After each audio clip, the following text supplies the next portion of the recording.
Yes, sir. Alrighty, I'm gonna go ahead and share my screen. All right, and so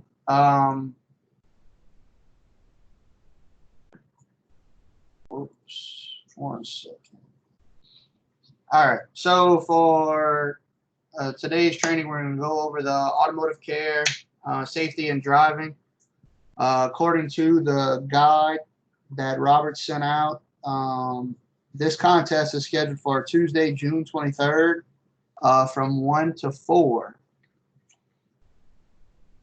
In order to participate, in a normal situation, in a normal year, they would actually have to drive the cars and drive a course. Obviously, that's not going to happen this year.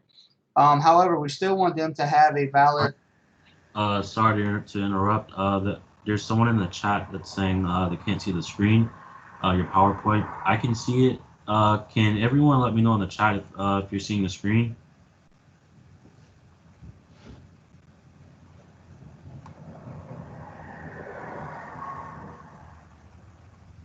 Hey Charles, I'm seeing that for the most part everyone's seeing it. You may want to try logging out and logging back in. If you leave the call, I'll be more than willing to call you back in. Great.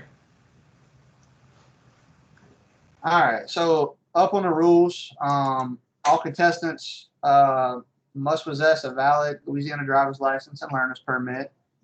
Um, all contestants must be accident free for 12 months prior to the contest, or if you just received your permit, the amount of time that you've had your learner's permit or your license. There is a release form that the contestants need to fill out, and that's also in the guide. It's the page after the rules for the contest, and that needs to be turned in. Robert, I'm not sure if it's still at June 5th or it's the June 12th, whatever that deadline is that all your forms are due. And the reason that is that we like to make sure that if we need to run a background check or anything on any of the kids to check their driving record, we can get that done in time before the contest. Um, if you have any of the following traffic violations during that 12-month period or the time you have your learner's permit, such as a one speeding violation or two moving violations, one DWI violation, and one reckless driving violation, obviously you won't be allowed to participate in the contest. And then each contestant um, must have a vehicle in order to demonstrate the skills portion of the automotive competition. Um, we'll talk about it in a second, but this could be any vehicle that they have access to. It could be their parents' vehicle, it could be their vehicle, um, grandparent, whatever it is that they can um, use and socially distance themselves as required for this competition.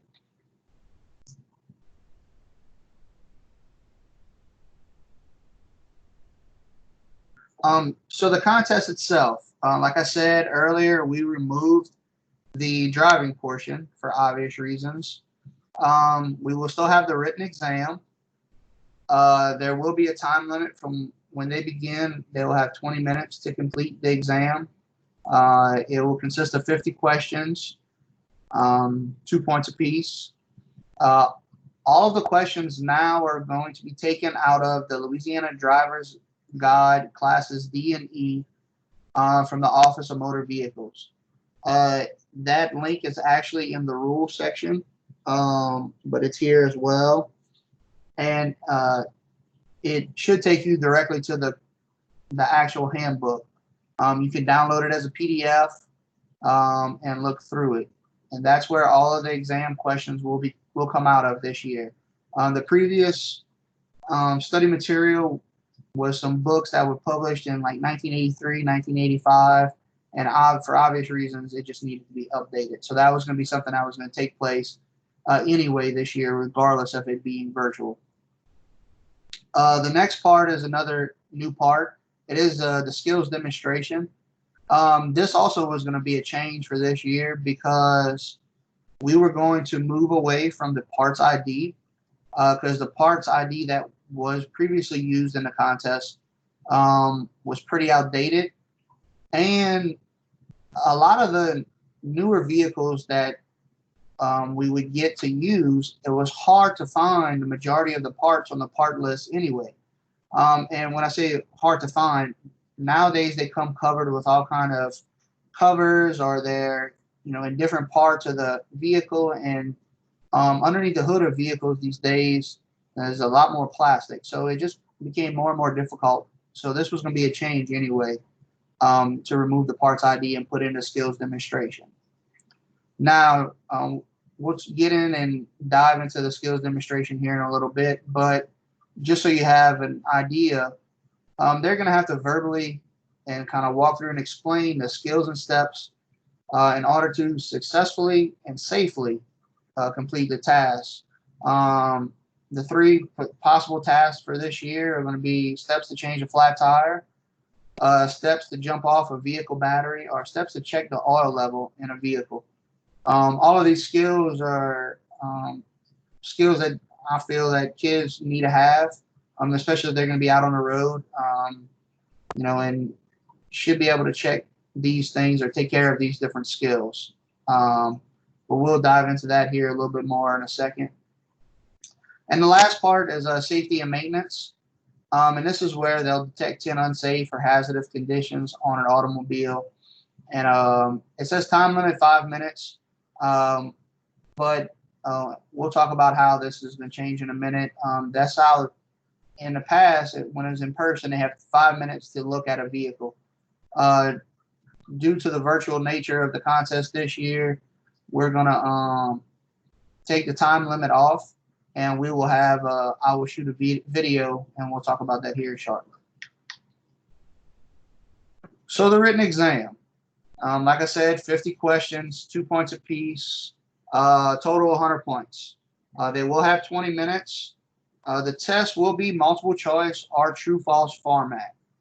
And the reason for that is I don't want to do anything written or fill in a blank or anything like that, because we will be using Microsoft Forms for the contest, and it just makes it a lot harder on the grading side if you do a short answer, or if, type your answer type of question.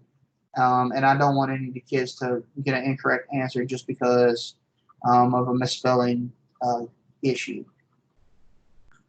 But again, everything is going to come out of the Office of Motor Vehicle Handbook at that link there. And for the written exam, if you had any kid, these kids have recently gone through driver's ed. A lot of this material should be fresh in their mind. This is the book that they use and the study material that they use to get your learner's permit and your driver's license. So it's kind of nothing that they should not be familiar with. However, that handbook is pretty lengthy. I have it printed out here, and it is it's approximately 140 pages. So I would have them pull it up, start looking through it. Again, anything and everything in that book is fair game. From signs, whether the color of the sign, the shape of the sign, what the actual sign means. I'm able to load photos and things into the exam that we previously, probably weren't seeing in the automotive contest in the past. But anything and everything is fair game for the exam. All right, any questions about the actual written exam portion?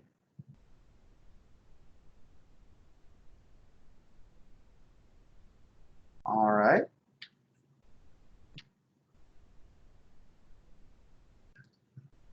The next part, skills demonstration. So like I stated earlier, this is going to be one of the topics is going to be chosen from that's on the slide. Steps to change a flat tire, steps to jump off a vehicle battery, and steps to check the oil level in a vehicle. Now, all of these things will vary from vehicle to vehicle. I will be sending out a grading rubric I'm still working on trying to get that finalized. But what I'm looking for in the skills demonstration portion is for the 4-H member to successfully and properly do this in as safe a manner as possible. Because essentially that's automotive care and safety is the name of the contest. So safety always comes first. So what I'm going to do is I'm going to give them a scenario. So example here, you come out of a grocery store, your car will not start. Go through the steps to safely and properly jump off your vehicle. So what I want the kids to do is they're going to actually, for this part of the contest, they're going to shoot a video and explain to me how they will go through and properly jump off their vehicle as safe a manner as possible. Now, and I say as safe a manner as possible, that also needs to be in some kind of sequential order for their vehicle. And the reason why there's a sequential order is because also that is the safe way in order to do it. We were thinking that this was going to be something that's would be live. However, after speaking with Crystal, who's the technology person that's helping us with this contest, excuse me, we're going to actually have them shoot the video and have a location for them to upload the video. I do understand that, this may be something that if they feel they didn't get it right the first time, they'll go back in and redo the video. However, that's kind of out of our hands. I mean, they could easily do that. But the hope is that by the end of it, they'll safely know how to do each, and prepare to be able to do each one of these steps. So they will be given a scenario. We will send it out. They'll have so long to create their video from start to finish. And, it'll have to be uploaded by a certain time. And all that information will be sent out when we send out the scenario. So it won't be something that they'll know the scenario well in advance, can prepare for it, can shoot the video 15 times, and then, eventually post it. It'll be something that'll come out kind of right before the contest goes live. And then they'll have until, the 3 or so hours to get the video, take the test, do safety and maintenance, and then get this video up and loaded. And it doesn't have to be a super long video, but it does have to go from start to finish of how they would safely and properly do this. Any questions, or do I need to explain anything a little bit better about the skills demonstration portion? I mean, this is a new part of the contest, new for me, new for, all the agents and the 4-H members. I will say that I've looked, on YouTube, there's examples, there's a lot of information out there about how to, a set of, an order of how you would go about, say, changing a flat tire, to be able to safely do that with traffic, or, approach somebody to help them, jump off your vehicle battery, or how to check your oil level in your vehicle. There's different ways that you can go about doing that, and there is a lot of information on the web. All right. Stop me at any point if there's any question, okay? All right, the third and final part, safety and maintenance. So for this part of the contest, there'll be no change other than obviously we won't be doing it in person, and there won't be a time limit. However, they will still have to detect 10 maintenance or unsafe and or hazardous conditions on an automobile. The vehicle that we will be using will be my truck. It's a 2011 Ford F-150 four-wheel drive. In case you want them to look at the vehicle and get familiar with where things are located. I will shoot a video of the vehicle. I will walk in, around. I will look in the vehicle. I will look everywhere possible of things that need to be possibly pointed out to students. They are to watch the video. And what I would recommend is while they're watching the video, they should jot down notes of things that they see that are unsafe or that may be a maintenance issue on that vehicle. I will then, below the vehicle, have a list of items or possible safety and maintenance issues. And they will have to select 10 items from that list that they found that was wrong with my vehicle. Now, the reason we're doing that and having them select from a list this year is, again, because I don't want any kids to be misgraded due to the fact that they call it something different. For instance, if the fuel cap is missing, and I put it as fuel cap missing, but they call it a gas cap missing, or they write gas cap not present, or they write fuel cap not present. Well, if they don't write it exactly how I write it in forms, then that would be marked as a wrong answer. I don't want that to happen to any of the kids, so we're going to put a list of numerous things that could possibly be done to a vehicle as some safety or maintenance issue. And like I said, they will have to go in and select 10. So again, I'll have the video. They will be able to rewatch the video. So if they need to go back and rewatch it for some reason to find their 10, we'll allow them to do that for this year. It's kind of a learning year for everybody, with this being a virtual part of the contest.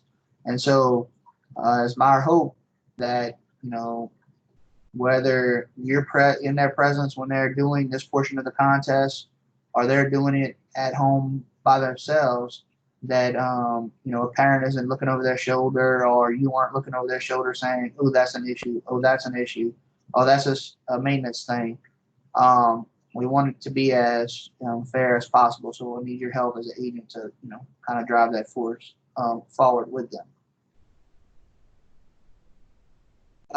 Any questions about the safety and maintenance portion?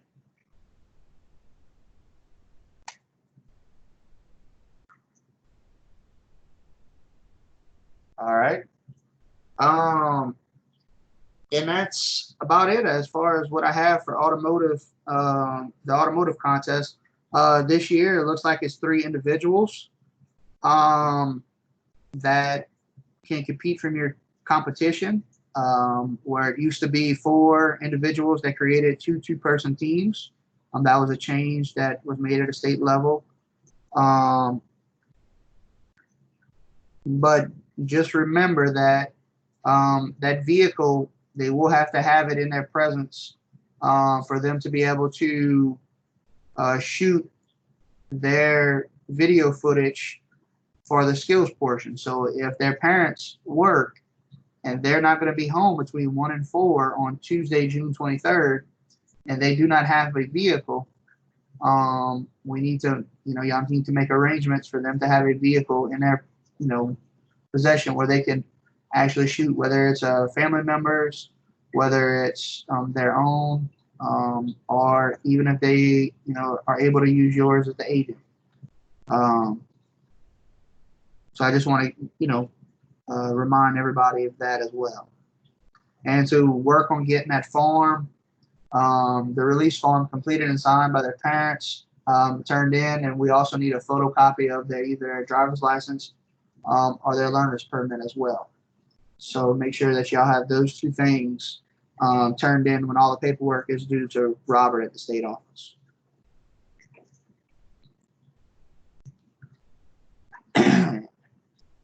And if there are no questions, that's about it. That's all I have. It's pretty straightforward. It should be a fun contest. I feel like all the skills and everything that we're going to go over and that they may see are things that they needed to know to be safe while operating their automobile on the road. So I'll wait around for a little bit if anybody has any questions. But Robert, that's all I have.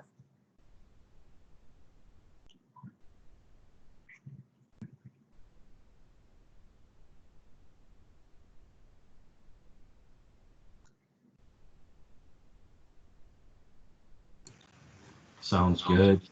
I'll just keep watching the chat. Make sure no one has any questions that we're gonna miss.